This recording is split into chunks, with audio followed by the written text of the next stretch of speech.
કે આમ શું ને તો એમ એટલી તકલીફ થાય ને કે ક્યારેક તો રોવાય જાય એમ.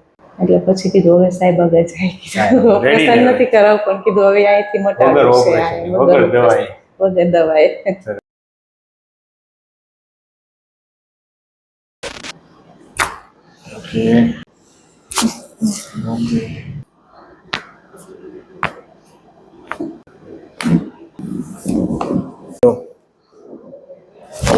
વાવ, અરે વાહ,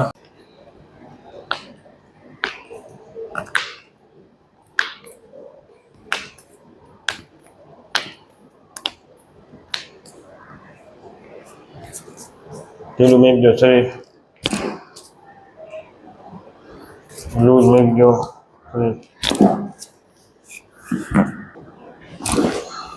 છૂટકો આવ્યો માં જાજો આવી ગયું છે એને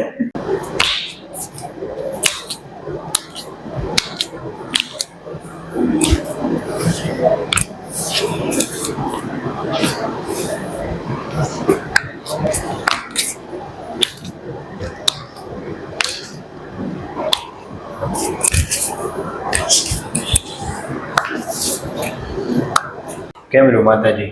સારું છે. માતાજી આપ ક્યાંથી આવો છો, શું તકલીફ હતી? મોરબીથી આવું છું ને 5મો ને 6ઠો મણકો ખસી ગયો હતો, એમાં નસ દબાય છે. એટલે રાજકોટ બતાવ્યું હતું, રાજકોટ વાળા સરે એમ કીધું કે તમારે ઓપરેશન કરાવવું છે.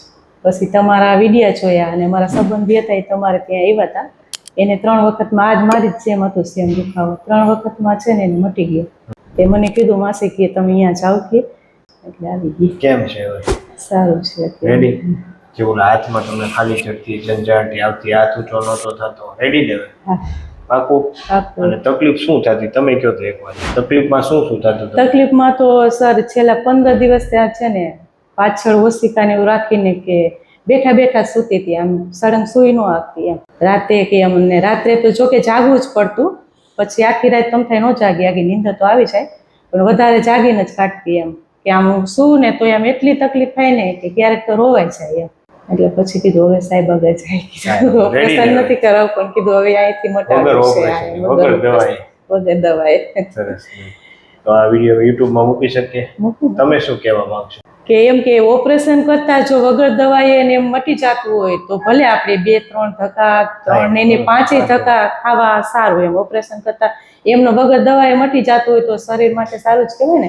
અને દવા ખાઈ ખાઈને શરીર તો તમને ફૂલી જાય ને નુકસાન કરે એ આપણે દવા વગર થાય અને દવા વગર ઘણી વાર શું છે ઘણાને 2-3 ધક્કામાં થાય, ઘણાને 5 હા એ તો 10 ધક્કા થાય, જેની જેવી તકલીફ એ પ્રમાણે થાય એમ. ધીરજ રાખવી પડે એમ.